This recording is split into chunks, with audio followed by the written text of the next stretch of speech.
Alhamdulillah, saudara-saudaraku seiman, seislam, banyak orang sibuk dengan urusan yang bakal ditinggal dan lupa dengan urusan-urusan yang bakal dibawa. Banyak orang yang takut dengan sesuatu yang bakal ditinggalkan, tapi tidak khawatir, tidak takut dengan sesuatu perbekalan yang bakal dibawa. Hadirin yang dimuliakan oleh Allah, godaan setiap manusia adalah merasa bahwa akan hidup selama-lamanya, menyangka bahwa hidup itu masih panjang. Padahal setiap hari malaikat maut senantiasa mengintip kita. Setiap hari kubur bumi ini sudah menunggu kita. Hanya kita tidak sadar, kita banyak lupa. Sehingga Rasulullah SAW katakan, Al-Qayyisu, orang yang cerdas, orang yang pintar, orang yang cerdik adalah orang yang senantiasa mengingat maut dan senantiasa berbekal, bersiap-siap dengan kematian. Semua orang ingin hidup enak, tapi lupa untuk bagaimana mati yang enak. Semua orang berusaha untuk hidup dengan nyaman, dengan tentram, tapi lupa untuk bagaimana mati dengan nyaman dan tentram, mutmainnah, dalam keadaan tentram, radiyatan mardiyah, dalam keadaan diridhoi oleh Allah. Ridho kepada Allah dan diridhoi oleh Allah. Apa artinya hidup ketika tidak diridhoi oleh Allah? Apa artinya kematian apabila tidak diridhoi oleh Allah? Maka hadirin yang dimuliakan oleh Allah, hidup ini adalah satu amanah yang besar. 60 tahun, 70 tahun kita hidup, satu titipan Allah. Allah bisa ambil kapan saja, Allah bisa cabut kapan saja. Suka tidak suka, siap tidak siap, Allah akan ambil. Tapi orang beriman senantiasa siap kapanpun Allah memanggil. Karena orang beriman pasti rindu dengan Rabb-Nya. Selama ini kita hidup diberi rezeki oleh Allah, diberi ruh oleh Allah, dipelihara oleh Allah, dijaga oleh Allah, dicukupi oleh Allah, disenangkan oleh Allah, digembirakan oleh Allah. Tiba-tiba Allah memanggil kita, masa kita tidak suka berjumpa dengan Allah? Orang mukmin dia akan gembira, dia akan katakan marhaban, ahlan wa sahlan.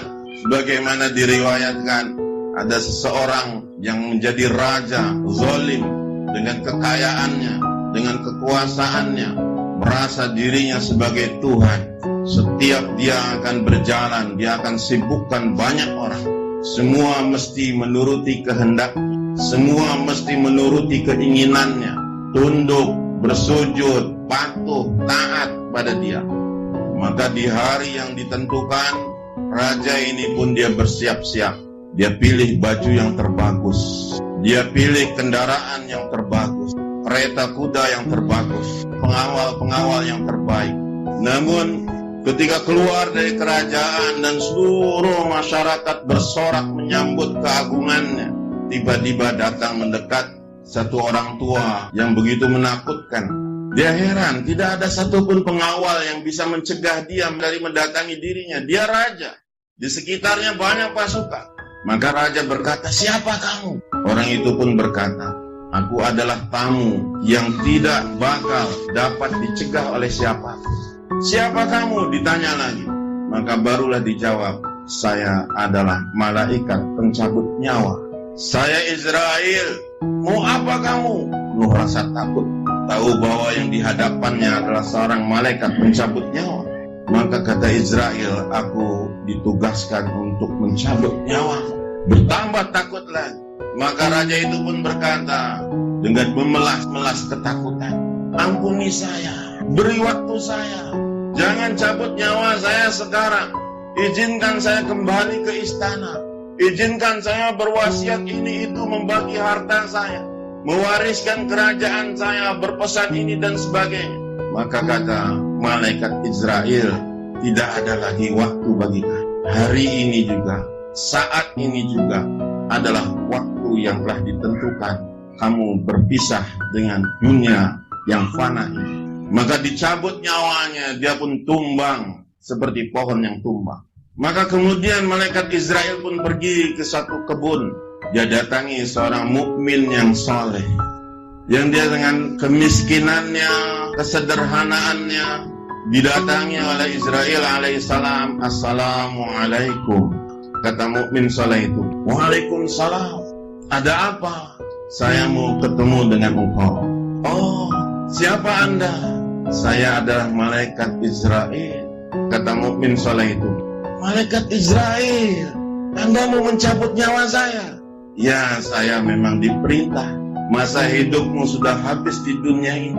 Maka kata orang itu, mukmin yang saleh, dia katakan, ahlan wa sahlan, marhaban, marhaban.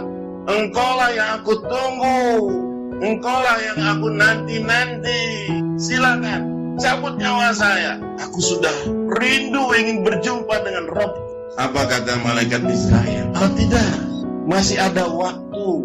Bisa engkau ingin apa? Mungkin pulang dulu ketemu istri, untuk mungkin bertemu anak-anak, berpesan, berwasiat kepada keluarga.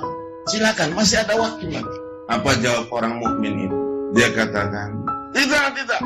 Aku sudah terlalu rindu dengan Allah. Aku sudah ingin ketemu dengan Rabb yang sudah banyak memberi nikmat kepadaku ini. Segerakan saja. Enggak, masih ada waktu. Belum waktunya, tidak bisa dimajukan, tidak bisa diakhirkan. Masih ada waktu. Maka kata mukmin saleh itu, baik kalau begitu, aku ingin sholat. Nanti apabila aku sholat, aku ruku, aku sujud, pada saat aku sujud itulah engkau cabut nyawa. Baik, kata malaikat Israel, silakan. Maka dia pun sholat dengan penuh kekhusyukan yang luar biasa. Tidak ada yang diingat. Istri, anak, rumah, harta, kekayaan, tidak ada yang diingat. Kerinduannya kepada Allah mengalahkan segalanya. Dia betul-betul ingin berjumpa dengan Allah SWT. Maka begitu ketika sujud, saat itulah malaikat Israel mencabutnya dengan penuh kelembutan. Hadirin yang dimuliakan oleh Allah, inilah kematian yang indah, mati yang nyaman, yang enak, yang mutmainnah, radiyatan mardiyah, dalam keadaan ridho kepada Allah SWT. Bukan mati yang dalam keadaan kalut, dalam keadaan takut, kekhawatiran karena belum siap. Bukan. Orang mukmin setiap harinya adalah senantiasa siap. Senantiasa siap diambil oleh Allah, dipanggil oleh Allah kapanpun saja. Hatinya senantiasa rindu kepada Allah. Kalau kita sadar bahwa detik demi detik setiap hembusan nafas kita adalah amanah Allah yang bisa Allah ambil kapan saja, maka kita akan sibukkan diri kita dengan sesuatu yang paling berharga, yang bakal menyelamatkan kita. Kita tidak akan sibuk dengan yang sia-sia yang bakal kita tinggal. Untuk apa? Kita jadi tua, jadi berubah, jadi keriputan, kita beranak, cucu, capek, letih, penyakitan, ini dan itu, tapi akan ditinggal. Untuk apa? Seandainya kita tahu bahwa kita hidup ini hanya sementara, menyadari dengan betul. Kalaupun kita harus sakit-sakit untuk sesuatu yang penting, seandainya saya harus capek untuk sesuatu yang penting, seandainya saya harus stres untuk sesuatu yang penting, bukan untuk sesuatu yang murah, yang bakal kita tinggal. Karena apa, hadirin yang dimuliakan oleh Allah, hidup kita berharga. Catatan semua itu akan tertulis. Apabila kita wafat, meninggal dunia, maka barulah kita akan sadar. Ternyata yang berharga itu hanya dua perkara saja, iman dan amal kita. Udah, itu saja.